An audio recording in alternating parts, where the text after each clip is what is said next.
Bonjour, voilà, pour une fois je laisse un petit peu les bords, on va passer un petit peu en grand angle, histoire de voir un petit peu tout ce qu'il y a dans ce kit de ruban LED. Donc quand vous le recevez, je ne les ai pas remis, mais il y a des protections pour protéger les connecteurs.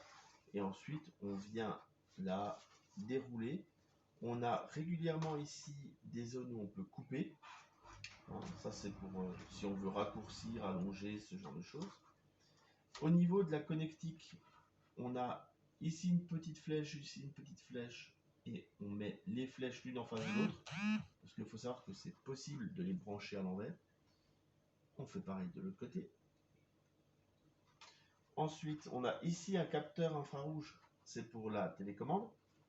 Et là, l'alimentation que j'ai déjà branchée, donc il y a un transformateur tout simple. Donc, on vient mettre ça en place. J'appuie sur on, ça s'allume. Je vais réduire la luminosité de ma boîte. Comme ça, on va voir un petit peu plus. Donc, j'ai tout un tas de couleurs qui sont possibles, bien sûr.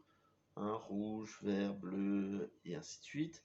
On peut ensuite lancer des programmes de type flash, de type strobe, de type fade, smooth, ou revenir au blanc. Donc ça, c'est vraiment déjà de base super bien. Ce que j'aime bien aussi, c'est que si on est dans un mode, voilà, et que je viens perdre l'électricité et que je la remets, il reprend là où il était. C'est-à-dire que si j'ai un éclairage avec une température de couleur que je veux absolument parce que c'est super beau, eh bien il la maintient en mémoire. Donc j'utilise ma télécommande au départ pour régler ben, la lumière qui me plaît. Et après, je suis bon. Au niveau de fixation, on a un sachet avec des pattes.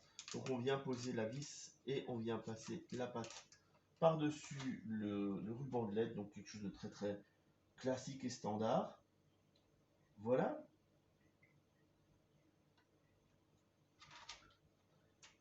Hein, on peut bien sûr les débrancher à chaud depuis ici, les débrancher à chaud depuis là. C'est vraiment très sécurisant. Il y a deux bobines, ça permet de faire pas mal de choses. On peut trouver ces connecteurs là et tout ce qu'il faut en pièces détachées sur Amazon si on veut couper et ainsi de suite. Parce que normalement je ne vais pas en avoir besoin. Donc je n'en ai pas pris en accessoire, mais ça se trouve très facilement en accessoire. Voilà, j'espère qu'avec la petite démo, vous avez un petit peu plus vu ce qui est dans ce pack. Et puis j'espère que ça vous a aidé dans votre choix. Et je vous dis à bientôt pour d'autres vidéos.